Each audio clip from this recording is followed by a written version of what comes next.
할렐루야. 다시 한번 하겠습니다. 할렐루야. 아멘. 여러분, 예가온이 찬양했던 것처럼 내 삶의 모든 순간 하나님을 찬양하겠다라는 그 귀한 고백이 여러분들의 평생의 삶 가운데 잊혀지지 않는 고백이 되길 간절히 소망합니다. 아멘이십니까? 여러분들이 입술의 고백에서 하나님을 기뻐하고 하나님을 즐거워하고 하나님을 칭찬하겠다라는 그 찬양의 고백이 잊혀지지 않았으면 좋겠습니다. 언제나 우리를 바라보시는, 십자가 사랑으로 우리를 바라보시는 그 주님 한 분 의지하면서 오늘 예배 가운데도 온전히 나아가시는 저와 여러분 되시길 간절히 소망합니다. 여러분, 오늘 말씀 제목 사연 있는 환난의 날이라는 제목으로 여러분들과 하나님의 말씀을 또 은혜를 나누길 원합니다. 여러분, 설교 제목과 같이 우리는 각기 저마다의 다른 사연을 가지고 마치 환난의 날을 살아가고 있습니다. 내 삶도 환난의 날이고 너의 삶도 환난의 날인데 그 이유는 저마다 각기 다른 이유로 살아가고 있다는 것이죠. 여러분, 환난은 무엇을 의미합니까? 네이버를 검색해 보니까 이 근심과 재앙을 통틀어서 이르는 말이다 하는 거예요. 근심과 걱정과 재앙과 같은 것들을 통틀어서 환난이라고 이야기한다는 거죠. 너무 거친 단어이고 너무 폭력적인 단어인 것 같긴 하지만 사실 우리들의 하루하루의 삶을 돌아보면 참으로 환난과 같은 날입니다.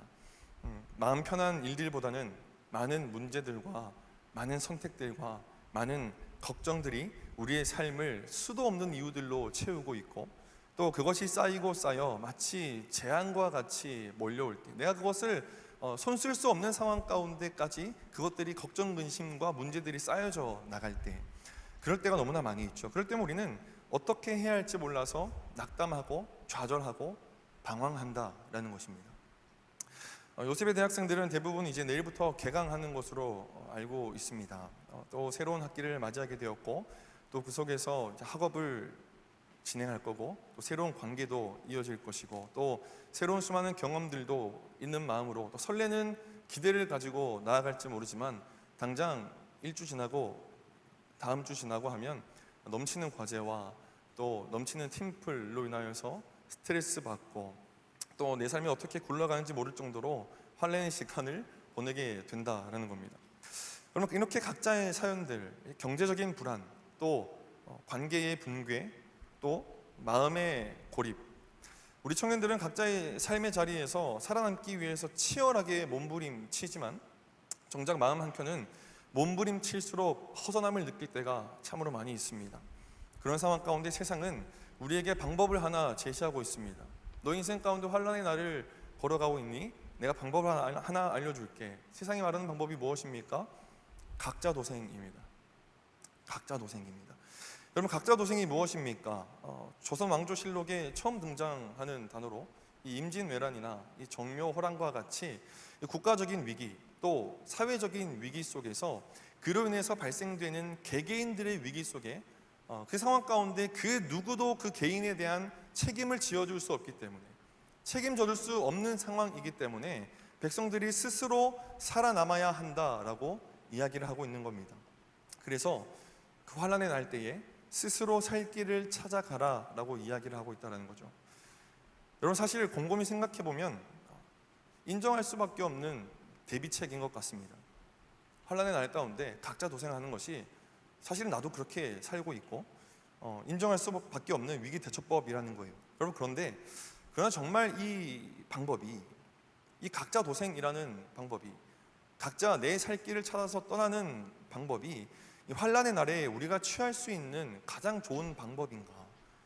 여러분, 이것에 대해서는 우리가 그리스도인이라면 한 번쯤은 생각하면서 우리가 환난의 날을 지나갈 수 있어야 한다라는 것입니다.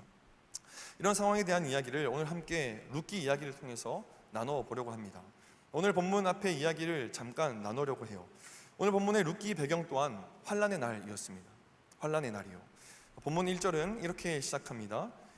사사들이 치리하던 때에 그 땅에 흉년이 드니라. 유다 베들레헴의 한 사람이 그의 아내와 두 아들을 데리고 모압 지방에 가서 거류하였는데, 룻기의 배경이 무엇입니까? 1장 1절 말씀 시작이 이렇습니다. 사사들이 치리하던 때였다. 사사들이 치리하던 때였다. 여러분, 사사라는 재판관들이 치리하던 때, 그때가 언제였습니까? 사사기 마지막을 보면 알 수 있습니다. 사사기 21장 25절 말씀입니다. 그때에 이스라엘의 왕이 없으므로 사람이 각기 자기의 소견에 옳은 대로 행하였더라. 지금까지 자신들을 인도하신 하나님을 진정한 왕으로 모시지 못하는 이스라엘 백성들의 완악한 모습을 볼 수가 있습니다. 자신들의 이러한 처지가 죄로 인한 하나님의 심판이라고 받아들이는 것이 아니라 우리가 왕이 없어서라는 겁니다. 우리를 지켜줄 보이는 왕이 없다라는 거예요.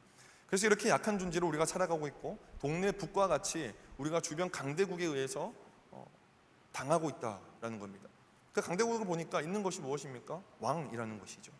그래서 자신들이 약한 존재로 살아가고 있다고 한탄하면서 그래서 모든 것을 포기하고 자기들의 소견에 옳은 대로 행했던 시대가 사사들의 시대, 그리고 룻기의 시대라는 것입니다. 그런 룻기의 때는 영적인 무질서가 가득했던 시대를 의미합니다. 다시요, 영적인 무질서가 가득했던 시대였다라는 것입니다. 여러 사회적인 혼란과 하나님 보시기에 용납할 수 없는 죄악된 것들이 자연스럽게 아주 자유롭게 자행되었던 시대였다라는 것을 본문 시작 사사들이 치리하던 때라는 것을 통해서 우리는 알 수 있다라는 거예요. 여러분, 그 시대 속에서 한 가족이 등장합니다. 아주 평범한 가족이에요. 그 가족의 구성원은 하나님만이 우리의 왕이십니다. 다시요, 하나님만이 우리의 왕이십니다라는 이름을 가진 엘리멜렉이라는 사람이 있었습니다. 그리고 기쁨이라는 뜻을 가진 그의 아내 나오미가 있었어요. 그리고 병약, 쇠함이라는 이름을 가진 말룡과 기럨이라는 두 아들이 있는 그 4명으로서 구성되어 있는 이스라엘 백성들의 가족이 있었다라는 것이죠. 여러분, 이스라엘의 왕이 없어서 자기 소견대로 살았던 시대에 하나님만이 우리의 왕이십니다 라는 이름을 가진 이 가족이 유다 베들레헴에 살고 있었다라는 겁니다. 하나님의 땅에서 살아가고 있었다라는 거예요.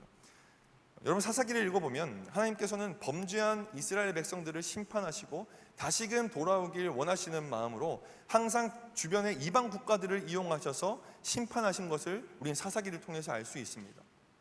그리고 하나님께서 한 가지 더 심판하시는 방법은 기근과 흉년이었습니다.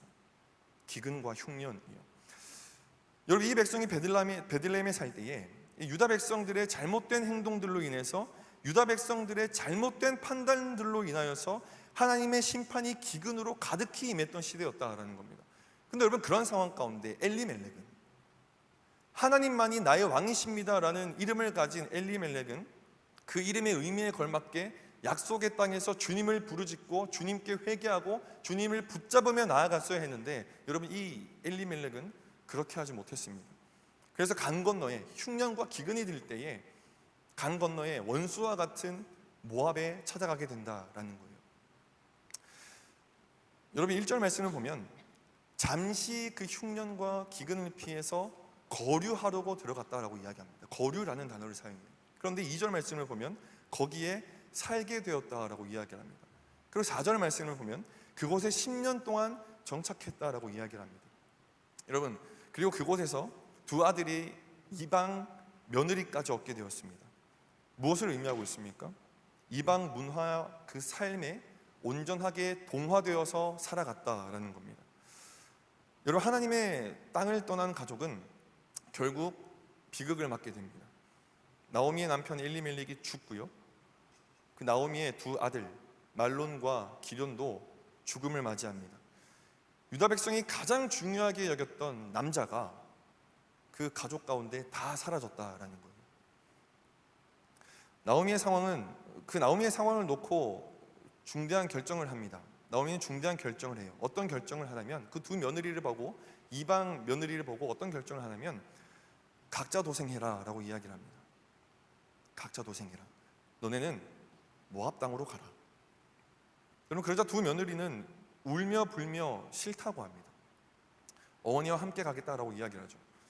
나오미는 다시 한번 이유를 이야기하면서 내가 다시 결혼하여서 너희에게 기업 물을 자를 내가 낳아줄 수도 없고 내 나이가 너무 많아서 그렇게 할 수도 없고, 그리고 그렇게 해서 낳는다 한들 그 아들이 장성하여서 너희를 보살필 수가 없게 되니 돌아가라. 이것은 방법이 안 된다. 각자 도생해라 라고 이야기를 했다라는 겁니다. 그때 작은 동서 오르반은 어머니의 발에 입을 맞추고 자기가 살았던, 자기가 거류했던 백성들과 그가 믿었던 우상의 신들에게로 돌아갔습니다. 여러분, 그러나 룻은 떠나지 않았습니다. 룻은 각자도생이라는 이름으로 흩어져 버리기 쉬운 상황 가운데 그가 선택한 것은 각자도생과 정반대의 일을 선택했다라는 거예요.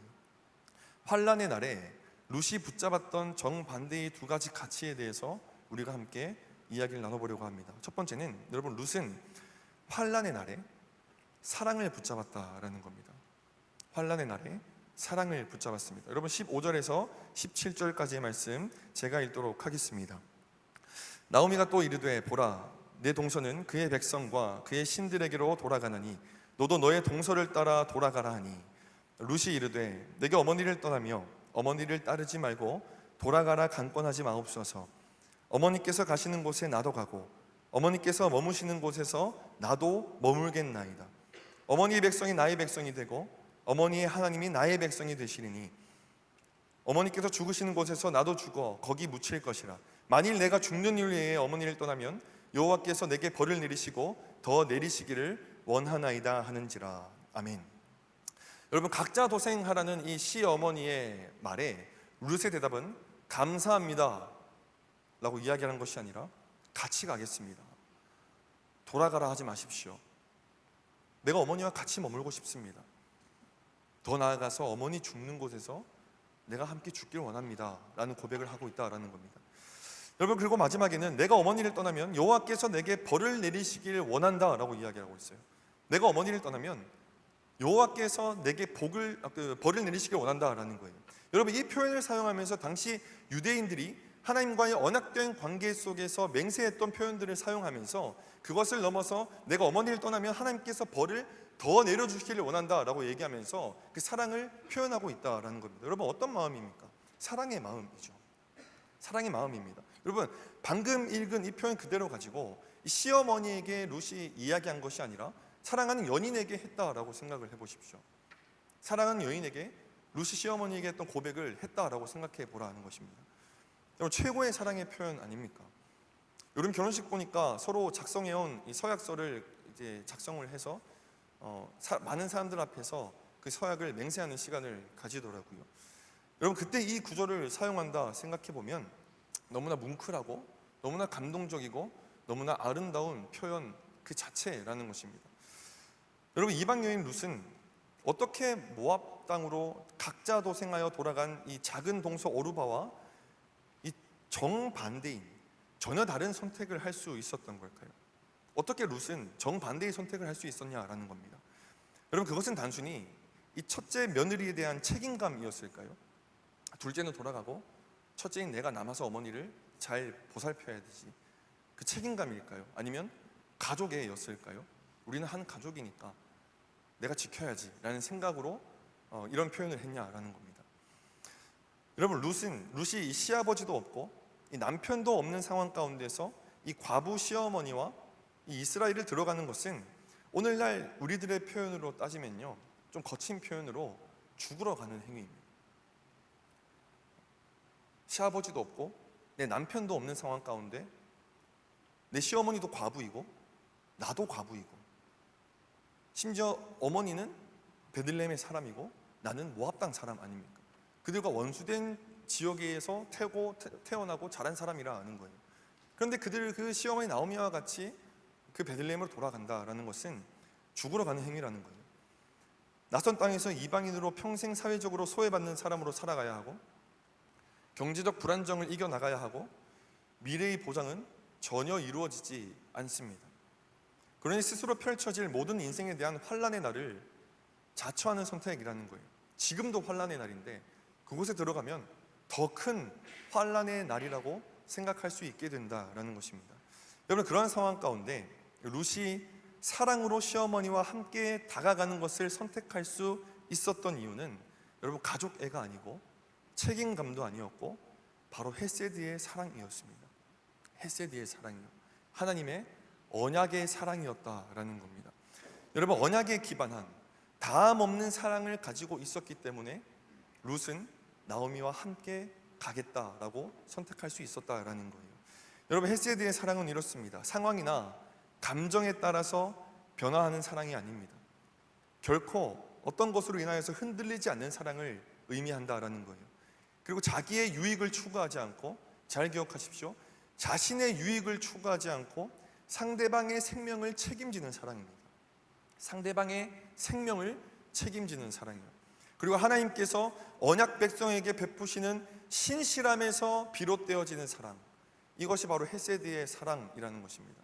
룻은 이 헤세드의 사랑을 붙잡고 나오미를 붙잡은 것입니다. 여러분, 룻이 그 사랑을 가질 수 있었던 이유가 무엇입니까? 어떻게 그 사랑을 발견할 수 있게 되었냐라는 겁니다. 나오미와의 관계, 시어머니와의 관계를 통해서 이방 여인 룻이 그 하나님의 언약의 사랑을 발견하게 되었다라는 거예요. 여러분, 이방 모압 땅에서 다른 신들을 섬겼던 룻은 나오미와 10년을 넘게 같이 살면서 나오미가 하나님과의 관계에서 맺은 그 언약의 사랑을 두 며느리들에게 주고 있다는 것을 삶을 통하여서, 그 수많은 시간들을 통하여서 두 눈으로, 나의 몸으로, 실질적인 모습으로 확인할 수 있었다라는 것입니다. 남편과 두 아들이 죽고도 나오미는 며느리 둘을 먼저 생각하죠. 며느리들에게 이름을 부르는 것이 아니라 11절 말씀을 보면 내 딸들아 라고 표현합니다. 내 딸들아 라고 사랑을 표현하고 있다라는 거예요. 여러분, 오늘날에도 며느리와 시어머니의 관계에서 딸이라고 표현하는 것은 굉장한 사랑의 표현 아니겠습니까? 또 8절 말씀을 보면 하나님께서 너희에게 선대하기를 원하신다라고 이야기를 합니다. 하나님의 복을 빌어주는 거예요. 이방 여인들에게 하나님의 복을 빌어주는 겁니다. 그들이 땅 가운데 돌아갈 수도 있으니 하나님의 복이, 하나님의 사랑이 그들 가운데 온전해지길 원합니다 라고 하나님께 기도했다라는 겁니다. 사랑이 없으면 할 수 없는 행위입니다. 너 갈 길 가고 나도 내 갈 길 갈게. 우리가 각자 살아온 삶 가운데 이제 흩어져서 그냥 그렇게 살아가자, 그렇게 말한 것이 아니라 하나님의 사랑을 보여줬다라는 거예요. 그리고 그들을 바라보면서 마음이 아프다라고 표현합니다. 마음이 아프다. 이 두 며느리의 반응도 어땠습니까? 이때 당시에 가족관계를 생각한다면 어머니가 가라고 하면 땡큐 하고 그냥 가면 됩니다. 가면 그만이에요. 나오미를 지켜주는 어떠한 남자도 없습니다. 이 시어머니를 두려워할 게 하나도 없다라는 거예요. 그런데 이 두 며느리는 나오미의 이야기를 듣고 그 자리에서 눈물을 흘리죠. 여러분, 이것들을 통해서 알 수 있는 것이 무엇입니까? 나오미가 하나님께 받은 이 헤세드의 사랑을 그대로 받아 누렸다라는 것입니다. 나오미가 하나님께 받은 헤세드의 사랑을 이 나오미를 통하여서 룻이 받아 누렸다라는 거예요. 그 사랑이 어디서 비롯된 것을 봤습니까? 하나님의 언약 안에 있는 사랑에서 비롯된 것을 확인했습니다. 여러분, 13절 말씀을 통해서 보면 자신들의 잘못으로 여호와의 손이 자신을 쳤다라고 이야기를 합니다. 나오미의 고백이에요. 여호와의 손이 자신을 쳤다. 하나님을 의지했어야 됐는데, 하나님을 바라봤어야 됐는데 우리가 그렇게 하지 못해서 모압 땅 가운데 와서 내가 이 지경이 되었다라는 것을 확인하고 있다는 것이죠.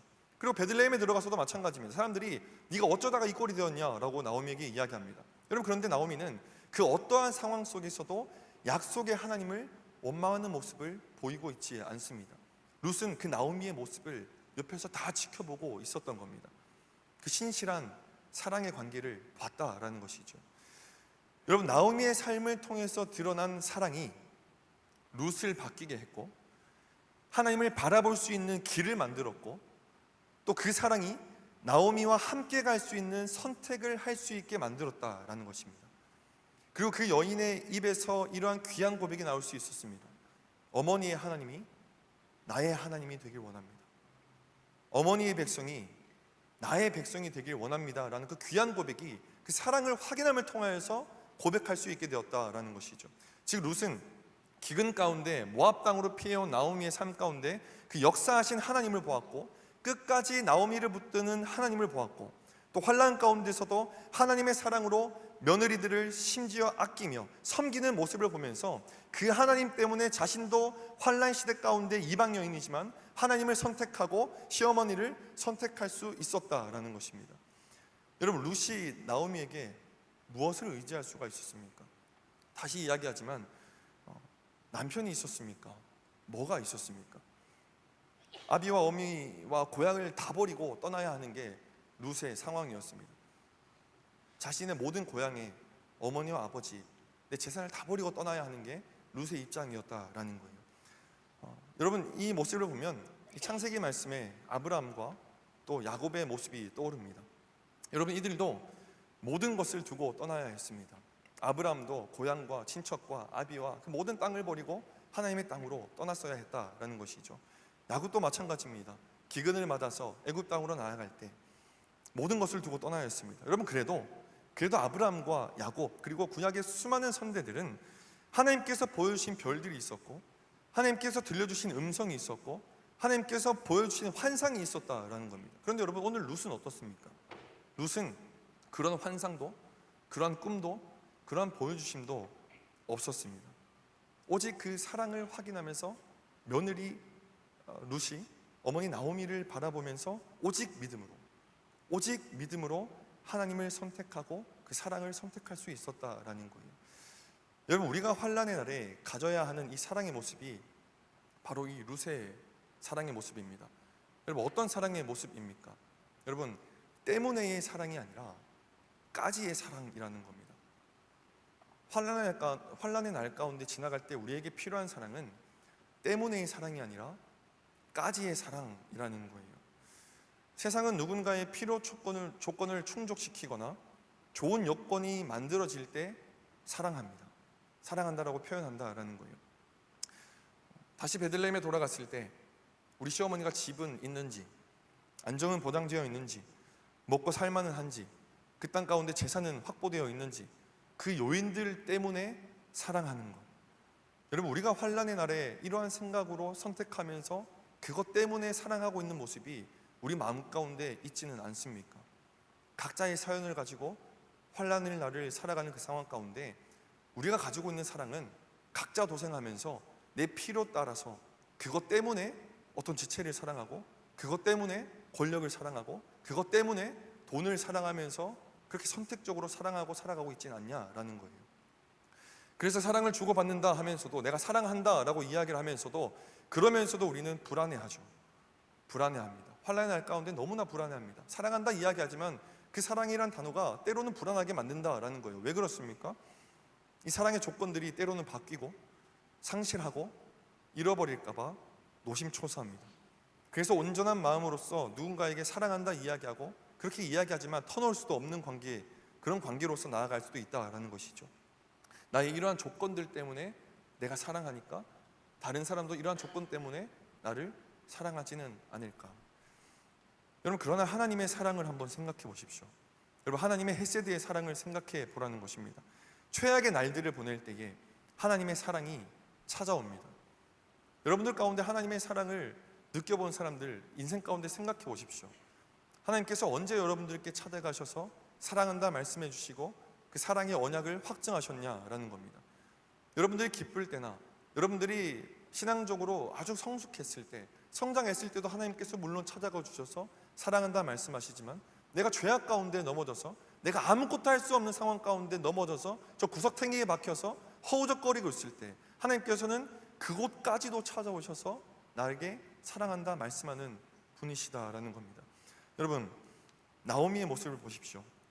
죄악 가운데 넘어져서 그 모든 것을 잃었을 때 하나님께서는 그 이방 땅 모압까지 찾아오셔서 베들레헴에 보리 추수가 시작되었다라고 그 소식을 듣게 하십니다. 모든 것을 잃었으나 하나님의 변함없는 사랑, 언약의 사랑을 기억하면서 나오미는 그 사랑을, 그까지의 사랑을 입었습니다. 또 나오미는 그 사랑으로, 그 삶으로 사랑을 전하고 그 사랑을 룻이 받게 되었다라는 것이죠. 여러분, 그 사랑을 통해서 룻은 모압에서 베들레헴까지 같이 갈 수 있었다라는 겁니다. 설교를 들으면 참 쉽지가 않습니다. 저 또한 마찬가지입니다. 쉽지가 않아요. 룻에게 나오미가 그렇게 사랑을 해줬기 때문에 룻이 베들레헴까지 갈 수 있었다라고 본다면, 사실 제가 생각해도 여러분도 이렇게 생각할 수 있습니다. 전사님, 저에게는 그런 나오미와 같은 사람이 없습니다. 나에게 그렇게 하나님의 언약적인 헤세드의 사랑으로 나에게 준 사람이 이 교회 내에, 내 주변 가운데 없어요. 그래서 나는 이것이 무엇인지 모르겠습니다.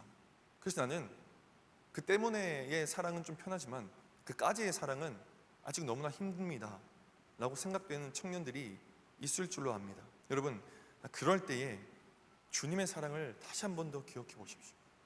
주님의 사랑을 기억해 보십시오. 사람이 주는 사랑 말고 주님이 주는 사랑을 기억해 보라는 것입니다.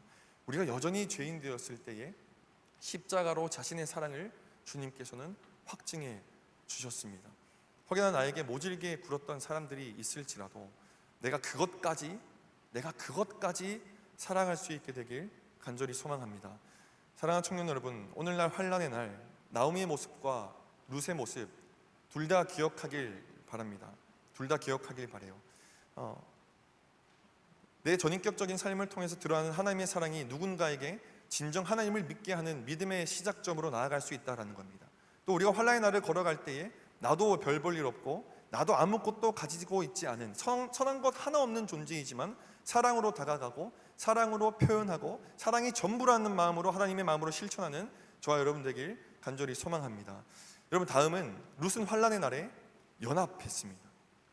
룻은 환난의 날에 사랑을 붙잡았고 룻은 환난의 날에 연합했다라는 거예요. 여러분, 본문 14절 말씀 우리 한 목소리로 함께 읽도록 하겠습니다. 함께 읽겠습니다. 시작. 그들이 소리를 높여 다시 울더니 오르바는 그의 시어머니에게 입맞추되 룻은 그를 붙쫓았더라. 여러분, 여기서 붙쫓았다라는 단어로 히브리어 다바크를 사용하고 있습니다.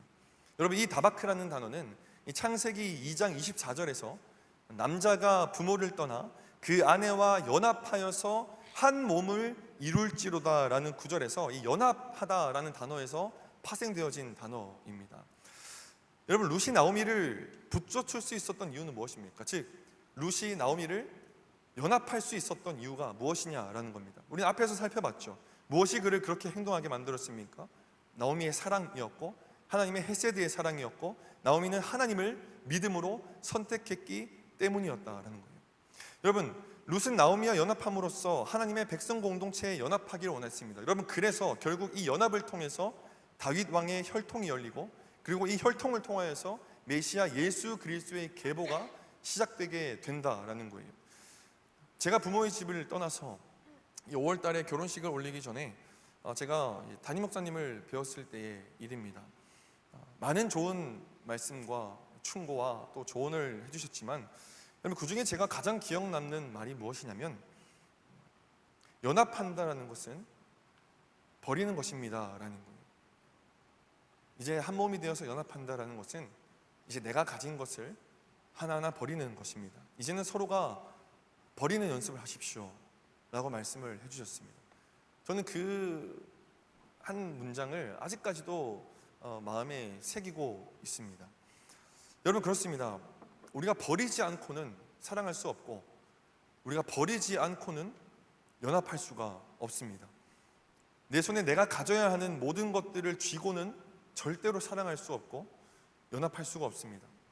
사랑하면 때로는 내 시간을 좋은 말로 해서 내어주는 것이지 버려야 합니다. 많은 시간과 에너지를 버려야 합니다. 또 연합하기 위해서는 내 고집도 버려야 합니다. 또 연합하기 위해서는 내 자존심도 버려야 합니다. 내 모든 계산적인 것들을 버려야 사랑할 수 있고 연합할 수 있다라는 겁니다. 여러분, 연합이란 단어는 참 좋은 단어이지요. 우리가 다 연합되어서 나아가야 한다. 너무나 힘이 되고 너무나 좋은 말씀이라는 겁니다. 듣기만 해도 힘이 나는 단어이지만 사실 연합은 이러한 제가 나열했던 이유들로 내가 버려야 하는 그 것들에 대한 것을 줄다리게 하는 이유들로 때로는 편안하지 않은 단어로 우리에게 찾아옵니다. 혼자일 때가 편하죠. 각자 도생이 편합니다. 내 손을 쥐고 있어도 되기 때문입니다. 그럼에도 우리가 우리의 것을 포기하고 버리면서까지 환난의 날에 연합해야 하는 이유가 무엇입니까? 우리가 왜 주변을 바라보고 사랑하고 연합해야 되냐라는 겁니다. 여러분, 주님께서 자신이 버림받음을 통하여서 우리가 환난에서 생명으로 구원을 얻을 수 있었기 때문입니다. 우리를 구원하시기 위해서 하나님과 죄인된 우리 상황 가운데 우리를 연합하게 하시기 위해서 예수 그리스도는 십자가에 내어놓으신 바 되었다. 버림받았다라는 거예요. 그 버림을 통해서 여러분 어떤 일이 일어났습니까? 사랑이 일어났습니다. 그 하나님의 하나뿐인 아들 예수 그리스도가 십자가에 버려짐으로 인하여서 환난에서 생명이 돋아나기 시작했다라는 거예요. 사랑이 확증되기 시작했습니다. 환난의 날에 살아갈 생명이 시작되었다라는 거예요. 여러분, 오늘날 수많은 교회가 환난의 날을 지나가고 있는 이 상황 가운데 욕을 먹는 이유가 무엇입니까? 교회가 욕먹는 이유가 무엇입니까? 서로 버리려고 하면서 사랑하고 연합해도 모자랄 판인데 교회들이 더 가지려고 애쓰기 때문입니다. 버리지 못하고 움켜쥐기 때문이에요. 아이들이 자신의 장난감을 욕심으로 놓지 않는 것처럼 욕심으로 가득한 것이 오늘날 교회의 모습이고 그 교회 안에 구성원을 하고 있는 우리 공동체의 모습이라는 겁니다.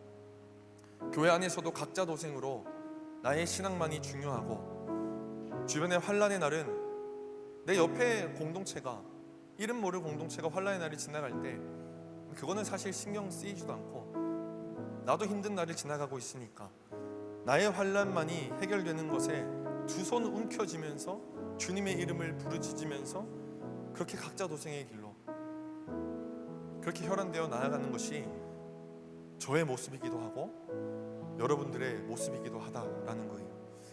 사랑하는 청년 여러분, 우리는 각자가 사연 있는 환난의 날을 살아가고 있습니다. 각자 도생을 선택하라는 이 시대 속에서 하나님은 우리에게 사랑과 연합을 선택하라 말씀하고 계시고 그 삶의 자리로 여러분들을 초청하고 계시다라는 거예요. 오늘 본문 말씀의 제목은 제가 나름 중의적으로 지어본 겁니다. 우리는 각자 우리에게 환난을 가져다주는 그 다양한 저마다의 사연에 집중하고 살아갑니다. 그 문제들, 그 고통들, 그 사연에 집중하고 살아간다라는 거예요. 근데 우리는 그 상황 가운데 하나님께서 우리에게 바라시는 모습은 사랑과 연합이라는 거예요. 앞글자를 따서 사연입니다. 유추해도 어쩔 수가 없습니다. 제가 머리 쓴 거예요. 그럼 하나님께서 우리가 집중하게 바라시는 것은 우리가 해결되어야 하는 저마다의 사연, 근심들, 재앙들, 환난들에 집중하게 원하시는 것이 아니라 애들아 그럴수록 사랑하고 연합에 집중해라. 그것이 내 마음이야 라고 하나님께서 말씀하고 계시다라는 거예요. 여러분 룻기 1장 마지막을 함께 읽고 함께 찬양하며 나아가기 원합니다. 룻기 1장 22절 말씀 우리 큰 소리로 함께 읽도록 하겠습니다. 함께 읽겠습니다. 시작. 나오미가 모압 지방에서 그의 며느리 모압 여인 룻과 함께 돌아왔는데 그들이 보리 추수 시작할 때에 베들레헴에 이르렀더라. 아멘. 여러분, 그들이 서로 사랑하고 서로 의지하고 힘들더라도 서로 연합하면서 다시 베들레헴 땅에 들어왔을 때, 여러분 성경은 그때가 보리 추수 시작할 때라고 기록하고 있습니다. 보리 추수 시작할 때, 이때가 무엇을 의미합니까? 하나님의 온전한 회복이 시작되기 시작했다라는 겁니다. 생명이 시작되기 시작했다라는 것을 의미해요. 하나님의 은혜가 그 사랑과 연합을 통하여서 그 환난의 날 가운데 너희가 사랑함과 너희가 연합함을 통하여서 보리 추수 때가 시작되었다라고 이야기를 해주고 있다라는 겁니다. 여러분, 분명하게 선포합니다. 각자의 환난의 날에 우리의 앞길이 지금은 앞이 보이지 않고 어두워 보이고 짙은 안개와 같이 내가 어디 서 있는지 모르는 환난의 날을 걸어가고 있을지라도 내 살기도 바쁘고 내 살기도 부족한 상황 가운데 나아가고 있지만 사랑과 연합을 통하여서 함께 걷다 보면 우리 앞으로의 시간이 어느덧 보리 추수할 때를 맞이하여서 함께 걷고 있을 것이라는 겁니다. 여러분, 그날을 고대하면서 우리 시간 함께 찬양하고 우리 각자의 신앙을 놓고 기도함으로 결단했으면 좋겠습니다.